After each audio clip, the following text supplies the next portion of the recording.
Alhamdulillah Rabbil Alameen Wassalatu wassalamu ala Sayyidil Ashrafil Anbiya'i wal Mursaleen Nabiyyina Muhammad wa ala alihi wa ashabihi wa man ihtadahum bihadihi wa iqtada bisunnatihi ila yawmiddin wa ba'd.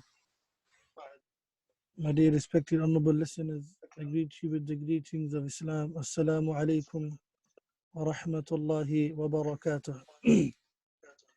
Alhamdulillah, the past 2 days we've gone over the Tajweed verse by verse of Surah Kawthar. Inshallah, we'll just do the mashq, inshallah. أعوذ بالله من الشيطان الرجيم بسم الله الرحمن الرحيم إنا أعطيناك الكوثر فصل لربك وانحر إن شانئك هو الأبتر بسم الله الرحمن الرحيم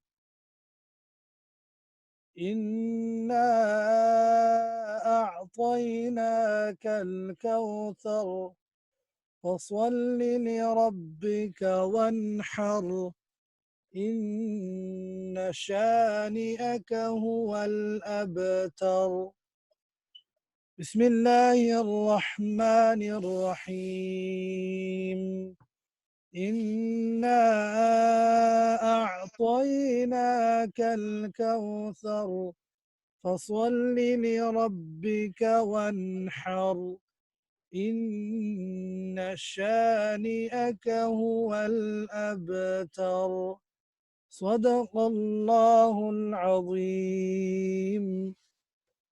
Inshallah, pass it on to Ustadh Shuaib.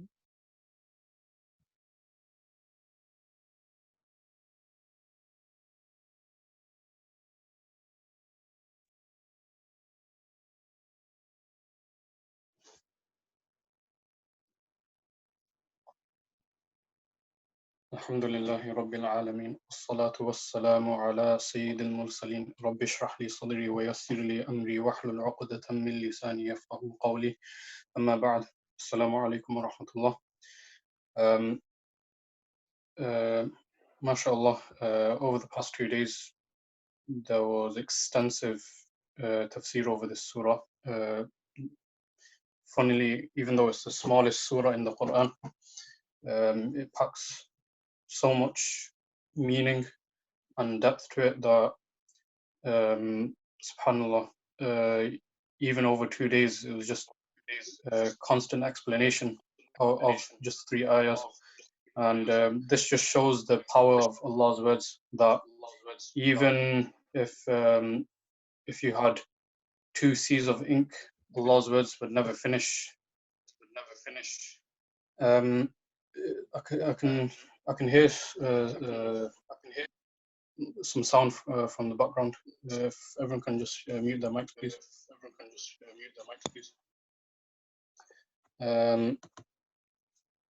So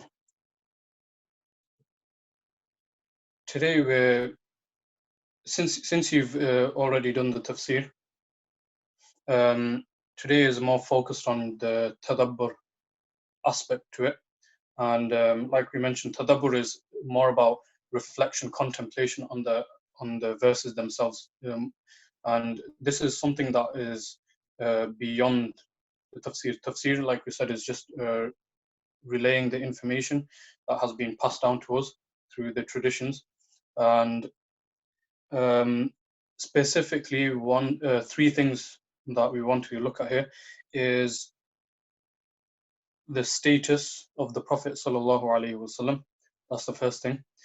The second thing is what comes out of sabr for something, shukr for something, which is connected to the second ayah. And then the third ayah, how to not be so dependent on people. Okay, and this ayah, the last ayah, is also connected to the surah after that, Surah Al-Kafirun. So starting off with the first point, Allah has given the Prophet sallallahu alaihi wasallam something called Al-Kawthar. In English, that would roughly translate to an abundance. Okay, abundance of what exactly? You may have heard the one narration where the Prophet ﷺ was smiling, and then they asked him, "Why are you smiling?" And he said that Surah was just revealed, and then he recited Surah Al-Kawthar, and he said that Al-Kawthar is a fountain, okay, that he will be feeding the people with it, okay, so that they can quench their thirst. Now, let's first look at the Prophet ﷺ. Who is he? A lot of the time, okay, some of the accusations to the Prophet ﷺ was that he was a liar, but obviously from his character, just by looking at the rest of their life, and we know here that the Prophet ﷺ, he was truthful in everything he said and did.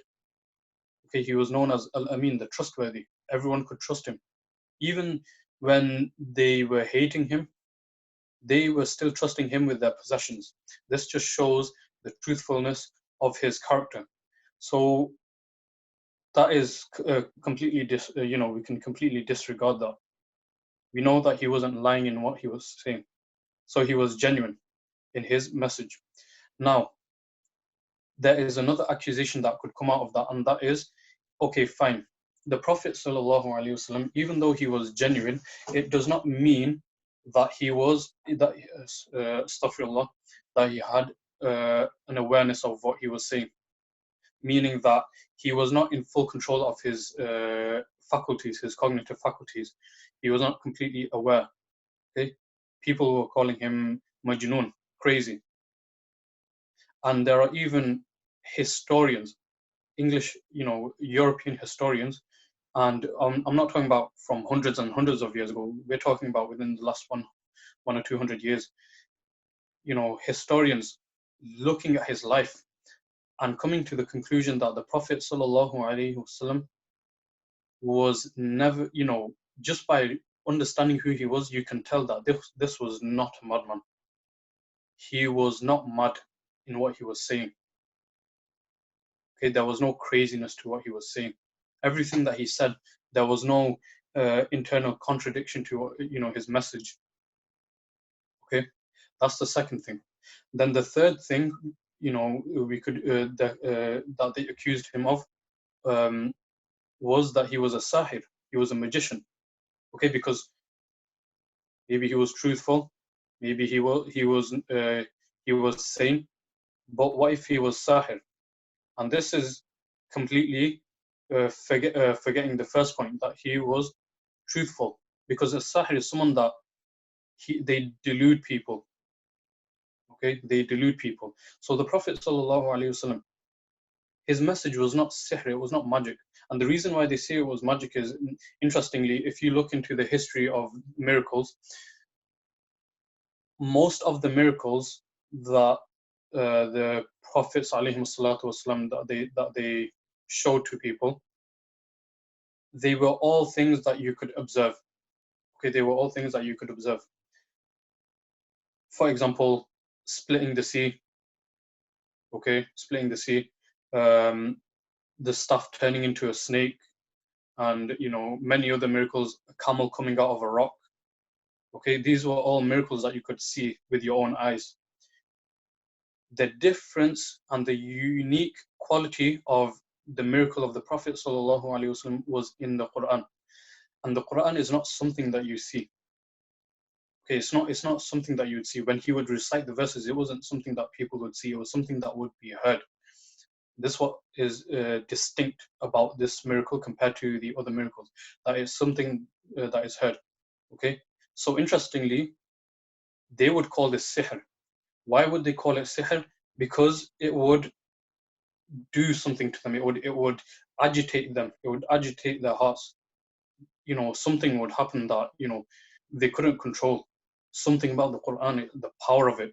Okay, and that they could tell that these were not coming from a man. Especially the Prophet sallallahu alaihi wasallam, they know the pattern of his speech, and this was not the pattern of his speech. This was something far beyond what they could comprehend. So this just shows, you know, the Prophet alayhi salatu wasalam, for who he was. We cannot deny that this was no ordinary man, an unlettered person that converted 124,000 people in his lifetime. Okay, and then after his lifetime, thousands and thousands, millions and millions of people after that, until today, billions of people until today, they're still converting to that message. This just shows, subhanallah, he was something beyond what we could understand. Okay, and this is what gives him his quality. This is what, you know, it just shows the kind of connection, or at least we can see there's a superiority. Okay, his superiority of his character over everyone else, and his connection to Allah compared to everyone else, that no one else has been able to accomplish what he accomplished through all of his sacrifices. And especially, they say that, you know, we know that the Prophet sallallahu alaihi wasallam, he was given the glad tidings of giving shafa'ah on the Day of Judgment, and they say that this shafa'ah, the first shafa'ah from him, is to allow the Day of Judgment to commence, because there will be a period of time. Okay, for some people, it will feel like thousands of years. Day of Judgment isn't even starting, to the point where some of them will even say, let's get this over and done with. Just throw me into Jahannam. I can't handle this. Okay, this is how much just that waiting, it will just grip them. So they say that the first shafa'ah of the Prophet sallallahu alaihi wasallam is that is to allow the Day of Judgment to commence, and there will be other types of shafa'ah as well from him. And they say that this is what is maqam mahmuda. Okay, some say that this is maqam mahmuda, like we read in the dua after adhan. So Muhammad alayhi salatu wasalam, he was no ordinary man, and the message he came with was not an ordinary message. It was a unique message compared to all the other forms of message that came with the other prophets, and it is also the only message that is preserved directly by Allah, where Allah says, "Wa inna lahu lahafidhun," that we are its preservers. So the Quran is the greatest of messages, revelations, and the Prophet sallallahu alaihi wasallam was the greatest of prophets, the greatest of messengers. And this is more than enough to go on to start having a love for him. Okay, and if you want to create more of a love for him, just read his seerah, read the things that he went through for us. Okay, it wasn't even for himself, he was already saved, but what he went through for us. Okay, even in old age, how he had concern for his ummah, and not only for the people that were alive at his time, in his time, but also for the people after them. Okay, until the last Muslims, he had concern for all of us. Subhanallah, you know how much devotion he had to Allah for us, and if only we could even give an inkling of that devotion back, that, you know, and one of the ways to do that is, of course, through the Durood Sharif, and the other way is to become like him, to become like the Prophet sallallahu alaihi wasallam in his characteristics, in his sunnah. And this does not just mean on the outer sunnah. Yeah, for example, your sunnah prayers, your clothes, your beard, or, you know, whatever. But it also means your inner character, because the Prophet sallallahu alaihi wasallam, he came to perfect character. This is what he says in a hadith, that I came to perfect character. Okay, this is inner character. This is reformation of the heart. And this is also trying to stay on the fitrah, going back to the ruh. And just like Sheikh Asif talked about yesterday, what is the ruh. And the ruh, Allah, he brings people back up to him every night when they sleep. He brings the ruh back up, people back to him when they sleep. And some will wake up, meaning he gives them the ruh back, and some will not, meaning that they pass away in their sleep. And the ruh itself is what we're trying to look for. And the only way to look for it is by, what other way is there than from clearing out the heart? How else can you look for your soul if it's not by clearing out your heart? It's not something that you can find in books. Okay, we like to study so many books. Okay, we like to study so many books, but how many of us actually study ourselves? Like, how many of us actually know ourselves? And I'm not even talking about the conscious part of ourselves. I'm talking about the subconscious, something that is, you don't even realize you're doing something until you actually contemplate on your actions. Okay, this is what the sunnah is. This is what tazkiyah is. It's about going back to the ruh.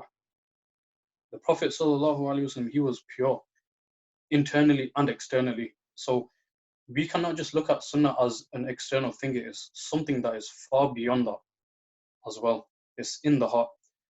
This is how we can show our love for the Prophet sallallahu alaihi wasallam. This is how we show it. Okay, and it's not simply by saying that we love him. Yes, we can say that, but a greater form of that love is to act it out, to be like him internally and externally. The second point is about sabr and shukr. Now look at this. The Prophet sallallahu alaihi wasallam, his son died. Okay, and they mocked him because of that. Allah is saying, look, they are mocking you. You are going through some sacrifice right now, but be patient. I have so much in store for you that people will not understand. I have so much in store for you, so just have patience, please. Okay, and have gratitude towards me. فَصَلِّ لِرَبِّكَ وَانْحَرْ. Pray to him and make your sacrifice. Okay, all this symbolizes something greater.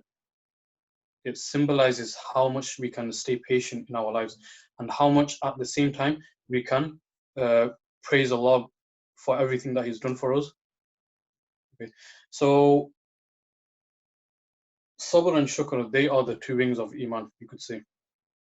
That without them, Iman is not complete. We need to have sabr, and we also need to have shukr. If we have one without the other, it's like a bird trying to fly with one wing. So we need to try to pair them together. Now, sabr, some people think it is to, it's just to, they may have done something wrong, and then they start practicing that sabr. Sabr is something that should happen from the very beginning. Okay, this is the difficult part. It is trying to act out with sabr from the very beginning. Imagine Yaqub alayhi salam. He, with his sons, what did he say to them when they plotted against Yusuf alayhi salam and they lied to him? What did he say? He didn't lose his control. He didn't lose his senses. He said, فَصَبْرٌ جَمِيلٌ. Sabr is virtue. Patience is virtue. Okay? Patience is beautiful to me. It's more befitting for me right now. Okay? Imagine, even after that, his most beloved son being taken away from him. And even after that, فَصَبْرٌ جَمِيلٌ. Let me just have sabr.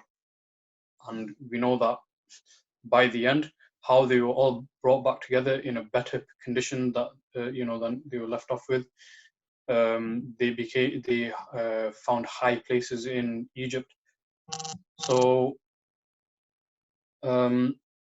this is what sabr is. It is about having patience from the very beginning, not letting yourself fall over the edge, and have shukr. Okay, because shukr, it helps you, it supports your sabr.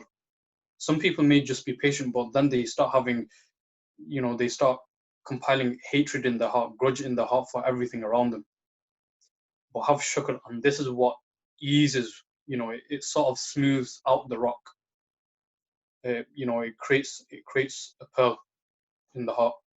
Okay, the sabr, it will create the rock, and the shukr, it will smooth it out to become a pearl. Okay, this is the way you have to look at it. Now, I want to go to a sort of psychological problem here. What happens when we don't have these two? And this is sort of, it's sort of talking about kind of a bipolar attitude to life. We look for pleasures in life, okay? And when we have those pleasures, we allow our, you could say, our ecstasy to take over so much. We become so excited over this pleasure and so engulfed into it. And then what happens when we lose it? We become drained of everything, and everything becomes grey around us, and we become depressed. The issue is because we took ourselves so far into that pleasure that when it was taken away, or when something bad happened, we were taken, below our normal sense of selves. Okay? This is like, imagine people that get drunk. And what happens when they get drunk? They feel, that intoxication, it takes over, that pleasure, it takes over. They love that feeling, and they just allow themselves to lose control of that. But then what happens the next morning? Hangovers. Okay, it's like a disgusting feeling inside, and everything just feels like knives. The environment, it just becomes like knives everywhere. Everything that they hear, everything that they see, it becomes too much for them. Okay, they can't handle it. This is what happens when we allow ourselves to just, allow that ecstasy to burst. And this is what sabr and shukr, it helps to harmonize that. It helps to balance all of that, just like medicine. In medicine, it balances, it harmonizes the condition of the body. So therefore, this is what sabr and shukr does. It balances the condition of the soul. It doesn't allow you to fall into these depressive states, and it doesn't allow you to fall into these crazy euphoric states where you don't want to ever lose sight of it, and then once you lose sight of it, everything becomes black. Okay, it's too high and too low. You want to try and keep your pleasures and your pains to a minimum. Okay, like even when the Prophet ﷺ, even when he was in pain, it was tears that he allowed to come out, but he did not lose sense of himself. He was not scratching his face. He was not moaning like crazy when he became depressed. He didn't start panicking. And when he felt happiness over something, he did not lose himself in his happiness. He did not start laughing like crazy. He did not let the ecstasy take over, that pleasure of life, the pleasure of the dunya. So you want to allow harmony in your soul. And sabr and shukr, patience and gratitude, it keeps the harmony in the soul. Okay? فَصَلِّ لِرَبِّكَ وَانْحَرْ, pray to your Lord, okay, out of shukr to him for what he has given you, and commence with the sacrifice. Okay, this is all about sabr and shukr, you could say, from one aspect. So this is the second point. And the third point is about just leaving everyone else be. They may say many things about you, but don't let that get to you. Interestingly, the Prophet ﷺ, he would never feel so disheartened when people would curse him, when they would degrade him. Okay, he would never really feel anger over it. But what he would feel anger over was when a law has been transgressed of Allah. One of the commandments of Allah, when people step over the line. Anything to do with Allah, that's when he would start feeling anger. It's a very strange thing to,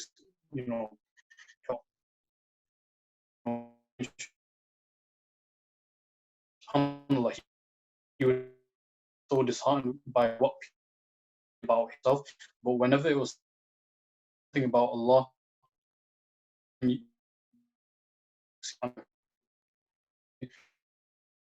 redness on it.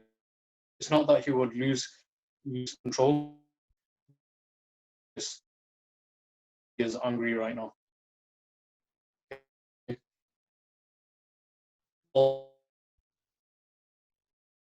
You could think smiling. Okay, when Allah said "Inna a'tainaka al-Kawthar," that he just brought a smile to his face. It brought a smile to his face. Subhanallah, what kind of person is that? Even after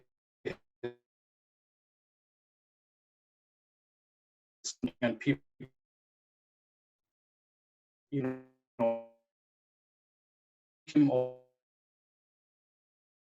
through that,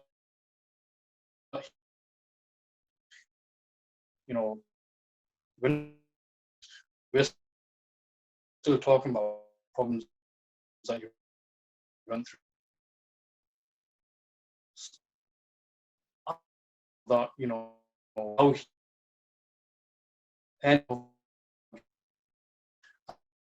and especially when we start to lose, start becoming stuff. It's all